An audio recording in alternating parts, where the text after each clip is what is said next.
ہوتا تو کیا ہوتا. لیکن میری کہانی تو چلیے چھوڑیے، میں تو پہنچوں گی گھر جب پہنچ جاؤں گی، لیکن آپ سوچئے کہ اب یہ دوبارہ جنگ شروع ہو گئی ہے، کیونکہ ڈونلڈ ٹرمپ نے ٹویٹ کر کے یہ کہہ دیا ہے کہ اٹ از اوور، یعنی کہ جو جنگ جو ہے، یعنی سیز فائر، یدھ بندی اوور ہو چکی ہے.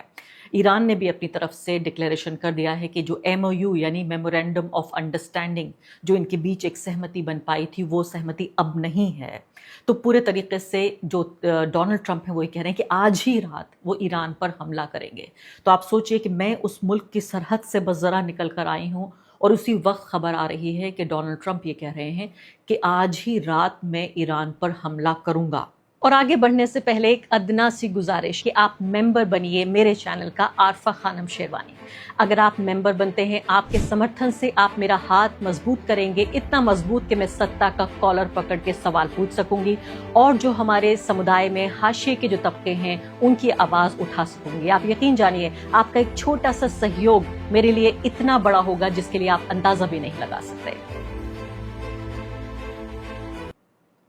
تو میری تو جان بچی، وہ بچی اور شاید بچ گئی، لیکن آپ سوچئے کہ باقی لوگوں کے بارے میں جو وہاں تہران میں اور ایران کے باقی شہروں میں جو لوگ ہیں. اور اس وقت جب میں آپ سے بات چیت کر رہی ہوں یہاں پر اس وقت جنازہ کربلا میں پہنچا ہوا ہے آیت اللہ علی خامنئی کا، اور وہاں پر ہم دیکھ رہے ہیں کہ لاکھوں کی تعداد میں نہیں، کروڑوں کی تعداد میں، یعنی ملینز، کئی کروڑ لوگ عراق کی سڑکوں پر نجف اور کربلا شہروں میں اترے ہوئے ہیں. اور وہاں کی جو ملٹری لیڈرشپ ہے، تمام جو سینک نیترتو ہے، اور ساتھ ہی وہاں کی حکومت بھی، ان کے پردھان منتری خود سڑکوں پر موجود ہیں. کیونکہ چاہے کتنی بھی عراق یا کوئی بھی دیش امریکہ کی غلامی کر لے، ان کو پتہ ہے کہ جو لوگ ہیں، لوگوں کا جو وشواس ہے، لوگوں کا جو ساتھ ہے، وہ جو ایران کی سرکار ہے اس کے ساتھ ہے. تو ایسے میں آپ پورے طریقے سے یہ دیکھیے کہ کتنی خطرناک یہ بات ہے کہ ابھی 4 مہینے سے جنگ چل رہی ہے. جس نیتا کا آپ نے قتل کیا 28 فروری کو، اس نیتا کو کچھ ہی گھنٹوں بعد دفنایا جانا ہے، اور سب ایران میں یہ سوچ رہے ہیں کہ جنگ ختم ہو چکی ہے، اب اس نیتا کو شانتی پورن طریقے سے سپرد خاک کیا جانا ہے اور اس کے بعد یہ کہانی ختم ہو گئی. لیکن یہاں تو نئی کہانی شروع ہو رہی ہے. مجھے لگتا ہے کہ ڈونلڈ ٹرمپ کو، جیسے میں نے کہا کہ ابھی تو تمہیں اور ذلیل ہونا ہے، ابھی تو آپ کو اور سبق سیکھنا ہے، اور اسی لیے شاید اسرائیل اور امریکہ لگاتار یہ سمجھ رہے ہیں کہ ان کا پوری اہمیت، ان کا پورا ریلیونس، یا مجھے لگتا ہے کہ کیا وجہ یہ ہے کہ بری طرح چڑھ چکے ہیں یہ لوگ کہ ایک جنازے، ایک ڈیڈ باڈی کے ارد گرد پوری دنیا جس طرح سے گردش کر رہی ہے، اس سے سوچ رہے ہیں کہ یہ ویکتی جب زندہ تھا تب یہ اس کی اہمیت نہیں، تب یہ چاندی کا تھا، لیکن یہ ویکتی مرنے کے بعد تو سونے کا بن گیا، اور اس کے جو ہے سر پہ جو تاج لگ گیا اس میں ہیرے جڑ گئے. وہ سوچ رہے ہیں کہ کیا تو کیا کیا. مجھے لگتا تھا کہ اب تک یہ ریئلائزیشن ہوگا، یہ احساس ہو گیا ہوگا کہ جو ہم نے اب تک کیا وہ غلط کیا. اور لیکن جس طرح کے تمام کوریج ہو رہا ہے ویسٹرن میڈیا میں، کہا جا رہا ہے کہ آرٹیفیشل انٹیلیجنس کے ذریعے اس بھیڑ کو جٹانے کی کوشش ہو رہی ہے، اصلی بھیڑ نہیں ہے. آپ کی یہ رپورٹر خود اپنی آنکھوں سے دیکھ کر آئی ہے کہ نہ صرف کہ وہ اصلی بھیڑ ہے، وہ اصلی ہارڈ ماس کے لوگ ہیں، بلکہ ان کے جذبات بھی اصلی ہیں، ان کے خیالات بھی اصلی ہیں، ان کی وچاردھارا بھی اصلی ہے، ان کی زندگی بھی اصلی ہے، ان کی خوشیاں بھی اصلی ہیں، اور جو غم میں نے وہاں دیکھا وہ بھی اصلی ہے. تو پورے طریقے سے استھر کر دیا ہے پھر اس دنیا کو، اور ایسا لگ رہا ہے پورے طریقے سے میں کہہ سکتی ہوں ان کے ایڈوائزرز بہت خراب، بہت غلط لوگ ہیں، جو ایسے وقت میں جب سے اب سے کچھ ہی گھنٹوں بعد مشہد شہر میں ان کے جنازے کو آخرکار آیت اللہ علی خامنئی کے جنازے کو دفنایا جانا تھا، اسی شہر میں جس شہر میں ان کا جنم ہوا، اس سے ٹھیک پہلے اس طرح کی گھٹیا حرکت، کم سے کم اتنا تو انتظار کر لیتے کہ جس ویکتی کی آپ نے ہتیا کی، اس ویکتی کو جیتے جی اس کی شانتی آپ لوٹ کے لے گئے، کم سے کم مرنے کا تو ایک موقع دیا ہوتا، کم سے کم شانتی پورن طریقے سے ان کو دفنانے کا تو موقع دیا ہوتا. لیکن وہی ہے جو میں نے کہا، ایک اچھے اور برے، گڈ اور ایول کا فرق، جو تمام طرح کی جو ریلیجس کتابیں ہیں ان سب میں اس بات کا ذکر کیا گیا ہے کہ دھرتی پر 2 ہی طرح کے ایلیمنٹس ہوتے ہیں، اچھے اور برے، اور صاف طور پر یہاں کالا سفید پورے طریقے سے دکھ رہا ہے. لیکن جتنا آپ یقین جانیے میں ایران کو سمجھ پائی ہوں، جتنا ایران کو میں دیکھ پائی ہوں، ایران جس ڈاکٹرن کے تحت یہ پوری جو اسلامک ریولیوشن والی سرکار چلتی ہے، اور اس کے علاوہ جس پورے طریقے سے ایران جس طرح سے اپنے نیریٹو کو آگے رکھنا جانتا ہے، ایران اس موقع کا استعمال بھی دنیا میں اپنا سمرتھن جٹانے میں ہی بھی کرے گا، اور وہ انسانیت کا تقاضا لے کر آئے گا دنیا کے سامنے کہ دیکھیے ایک ایسا نیتا جو بے حد لوکپریہ تھا، جس کے جنازے میں کروڑوں لوگ آئے، پوری دنیا سے لوگ آئے، بلکہ کئی ویسٹرن کنٹریز سے تو یہ بھی ہوا کہ لوگ آنا چاہتے تھے لیکن ان کو آنے نہیں دیا گیا۔ جرمنی کا میں ابھی ایک ٹویٹ تھوڑی دیر پہلے پڑھ رہی تھی کہ جرمنی میں کئی لوگ وہاں آنے والے تھے جن کے پورے جتھے کو روک لیا گیا۔ تو ہر ممکن ایک کوشش کی جا رہی ہے۔ امریکن ایمبیسیز جو ہیں وہ کئی دیشوں میں انہوں نے دھمکایا، ڈرایا، وہاں کے جو ڈیلیگیشنز آنے والے تھے، وہاں کی جو سرکاری ڈیلیگیشنز بھی آنے والے تھے، ان کو روک دیا گیا، اور مانا جا رہا ہے کہ کم سے کم 2 درجن ایسے دیش ہیں، کم سے کم 2 درجن دیش، جن دیشوں نے امریکہ کے دباؤ کے بعد اور دھمکی کے بعد اس کا یہ فیصلہ کیا کہ اب وہ ایران اس فیونرل میں بھاگ لینے نہیں جائیں گے۔ تو اب آخری بات آپ سے یہ کہہ جا رہی ہوں کہ جب میں سوچ رہی تھی کہ جنگ کا اعلان، جنگ کے ختم ہونے کا اعلان میں کروں گی آپ کے سامنے، لیکن یہاں سیدھے طور پر ایک نئی جنگ کی شروعات ہوتی ہوئی محسوس ہو رہی ہے۔ بے حد افسوس کی بات ہے۔ میں گھر جب شانتی سے پہنچ جاؤں گی تو پھر آپ کو اس بارے میں سوچنا دوں گی کہ کیا میں جان مال کی حفاظت کے ساتھ ٹھیک طریقے سے پہنچ پائی ہوں۔